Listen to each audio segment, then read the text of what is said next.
Oh, hello. I'm Eric Metaxas with Liberty University. Speaking of liberty, what is liberty?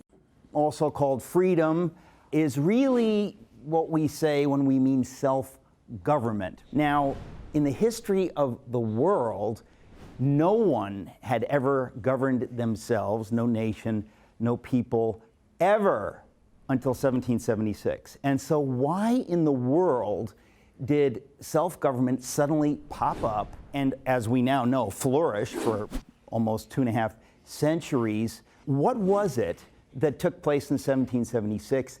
It kind of makes no sense. Why was this not possible before America came into being?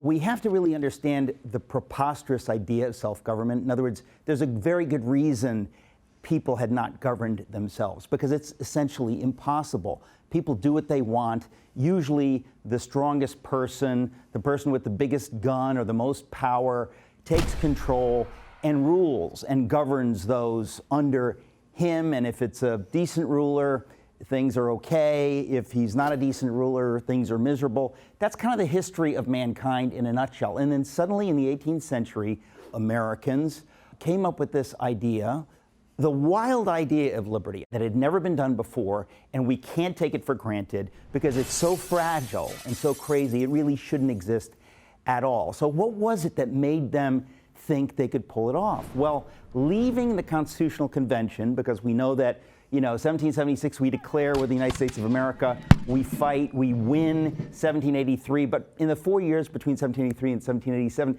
things weren't working so well, so they go back to the drawing board in Independence Hall in Philadelphia. They, meaning Ben Franklin and Washington and the gang of founders, and they say, can we create a government that works, where people govern themselves? Never been done before.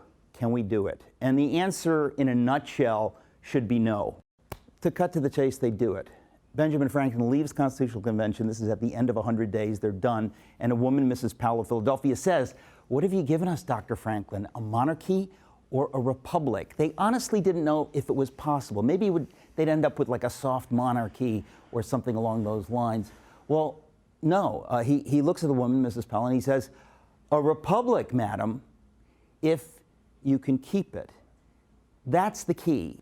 If we want self-government, we have to govern ourselves. Can we do it?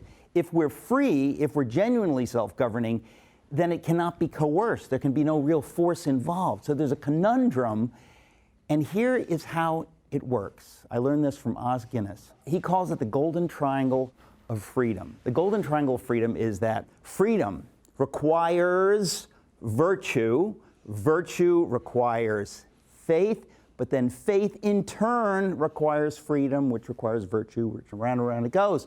Okay, so freedom requires virtue. A lot of times you hear people say like, hey, freedom is awesome, liberty and faith, they go together, freedom and faith, and you think, but why?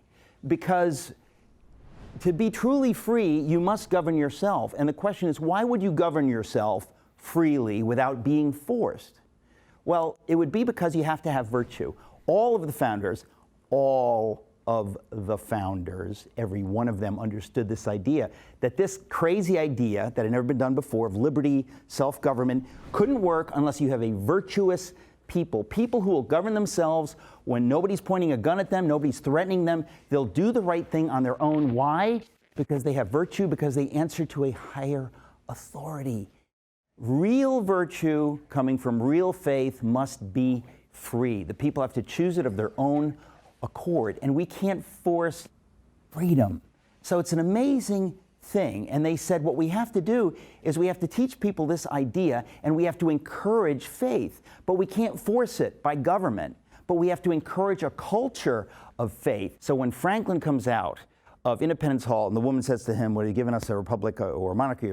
He says, "A republic, madam, if you can keep it." And it is something of a miracle that for almost 2.5 centuries we have kept it. We are on the very verge of ceasing to keep it, because a big piece of this is teaching every generation how it works, what America is, what American freedom is, and why it is wonderful, why we need to treasure it, because we want to flourish so that, biblically, we are blessed to be a blessing. We want to be free and prosperous so that we can bless the whole rest of the world, so we can export these wonderful God-given ideas to the whole world. It is a golden dream. It's why Winthrop called us a shining city on a hill.